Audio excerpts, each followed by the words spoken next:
Assalamualaikum warahmatullahi wabarakatuh. Jumpa lagi di materi matematika wajib kelas 12 ya, tentang penyajian data dalam tabel untuk data tunggal.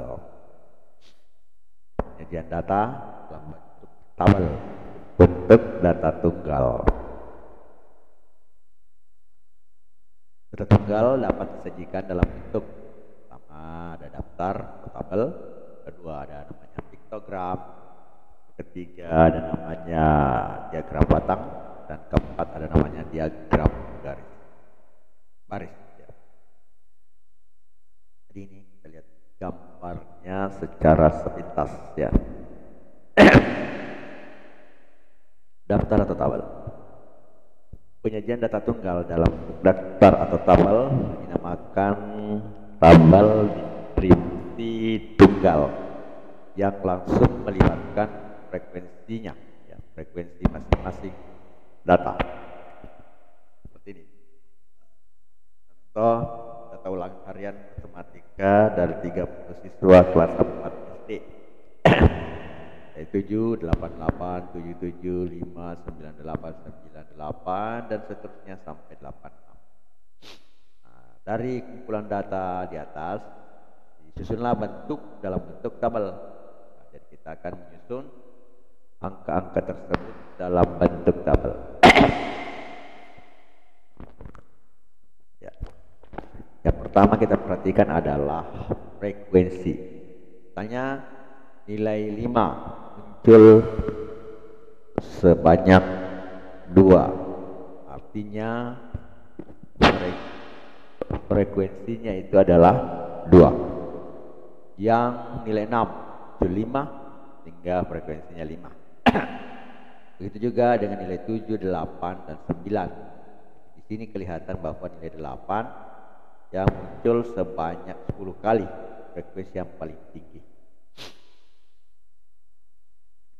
Tabel distribusi frekuensi tunggalnya adalah, jadi nilainya XI ya, nilai 5, X yang pertama 5, ada turus, kemudian frekuensinya FI 2 ya. Jadi X nya itu 5, banyaknya muncul 2 kali. Ini turus, ini biasa. Kalau mungkin yang masih yang sudah ya angkatan lama ya, mungkin tahu ini biasa yang pakai ini adalah pemikul air. Biasanya pemikul air memakai turus seperti ini. Biasa ditulis di tiang-tiang rumah yang masih bisa dapat ya. Yang mungkin sekarang sudah kurang atau tidak dapat sama sekali. Jadi bisa ditanyakan di orang tuanya tentang ini ya, turus. Nah, inilah turus menyatakan tanda yang menunjukkan banyaknya data. Hanya 5, 2 jadi yang dapat 5 itu 2 orang, yang dapat 6 itu ya 6 orang. Di sini ada garisnya 5. Jadi setiap 5 ada garis miring ya, jadi di sini tidak kelihatan. Ya lanjut ke piktogram. Piktogram merupakan satu cara menampilkan besar data dengan menggunakan gambar-gambar tertentu yang sesuai dengan data diperoleh. Di gambarnya yang ditampilkan langsung dan setiap gambar mewakili nilai. Kita lihat ada botol kaca ya, jadi modelnya botol kaca betul, botol plastik modelnya botol plastik betul, botol kaleng modelnya botol kaleng betul, seperti ini Sprite ya. Setiap satu gambar seperti ini mewakili 4 ya, jadi nilainya 4, jadi 1, 2, 3, 4, 5, 6. Ini jadi jumlah botol kaleng itu adalah 6 kali 4 atau 24. Itu contoh untuk piktogram. Nah sekarang diagram batang. Diagram batang adalah guna menjadikan data dalam kategori. Untuk menggambar diagram batang diperlukan sumbu datar dan sumbu tegak. Nah, saling berpotongan. Jadi bisa dikatakan seperti diagram kartesian. Ya.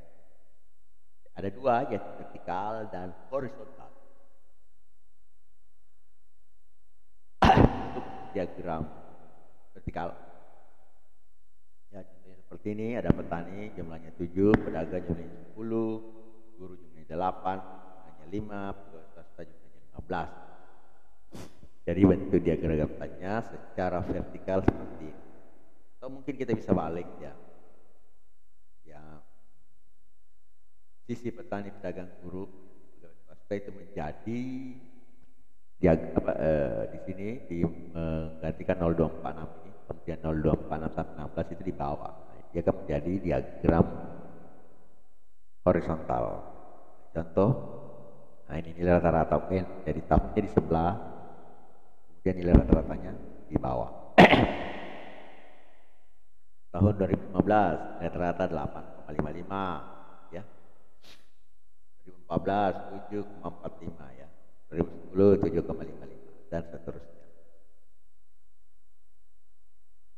Contoh soal. Kita jumlah lulusan SD XX1 ya, dari tahun 2000 adalah sebagai berikut. Buatlah data jumlah lulusan dari tahun 2000 sampai 2005 dalam bentuk diagram batang vertikal. Jadi ada vertikal. Nah, jadi ini datanya 2065, 2005, 90 dan seterusnya.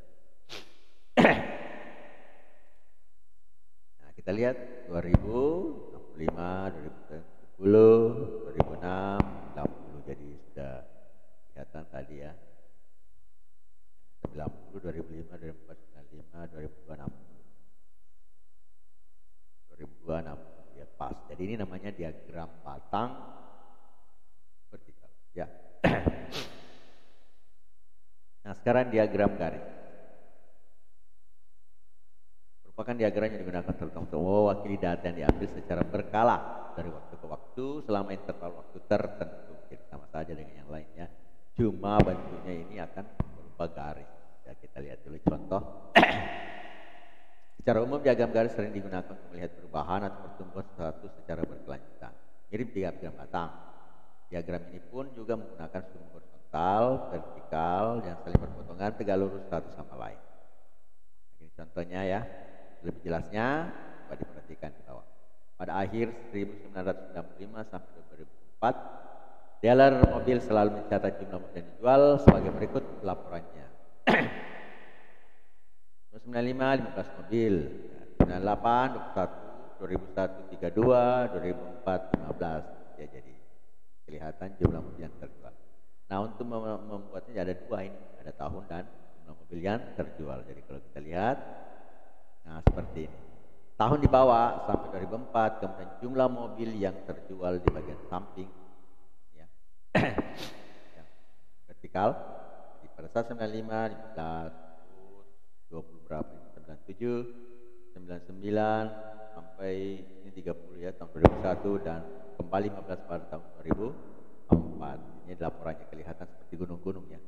Ya. Jadi mudah membuatnya ya. Cukup itu tadi laporannya tahunnya berapa, jadi tahunnya di bawah, kemudian nilainya di atas. Nilai sampingnya ya, jumlah mobil yang terjual. Nah, sekarang contoh yang kedua. Sebuah perusahaan gula telah mengakumulasikan biaya produksi dan penjualan tahunan selama 10 tahun terakhir dari 95 sampai 4. Laporannya adalah, nah ini kelihatan. Nah, di sini akan ada lebih dari satu diagram garis. Tahun, pada tahun 95, hasil biaya produksi, nilai penjualan tahun, akumulasi nilai penjualan. Ya, kelihatan ya. 4 ya, 300, akumulasinya 2.640, nilai penjualan tahunnya 400, nih akumulasi nilai penjualan 3.260 ya. Jadi selisih antara produksi dan akumulasi penjualan itulah nilai penjualan per tahun. Kita lihat bagaimana modelnya. Nah, di sini akumulasinya, kemudian di bawahnya adalah tahun. Nah, ini kita lihat ini akumulasi penjualan warna biru, kelihatan sekali ya. Ya. Kemudian dibandingkan dengan akumulasi biaya produksi. Nah, ini dia yang di bawah warna hijau. Nah, ternyata akumulasi penjualan pas 2004 itu lebih tinggi ya. Jadi kita lihat kembali 2004 adalah 3.260, kemudian biaya produksinya 2.640. Jadi kita lihat 2006 ini bedanya sedikit ya. Nah, di sini adalah rentang. Nah, inilah keuntungannya. Biaya produksi dikurang nilai akumulasi nilai penjualan. Jadi akumulasi nilai penjualan dikurang akumulasi nilai biaya produksi, itulah keuntungannya didapatkan. Itulah tadi beberapa bentuk diagram ya. Tabel, program, batang, garis. Saya kira sampai di sini dulu. Nah, kemudian untuk tugas yang telat, nah, nanti saya sediakan tempat untuk mengirim tugas di classroom ya. Untuk sekarang ada tugasnya, mungkin besok ada tugas lain. Oke, sampai di sini dulu. Semoga bermanfaat. Assalamualaikum warahmatullahi wabarakatuh.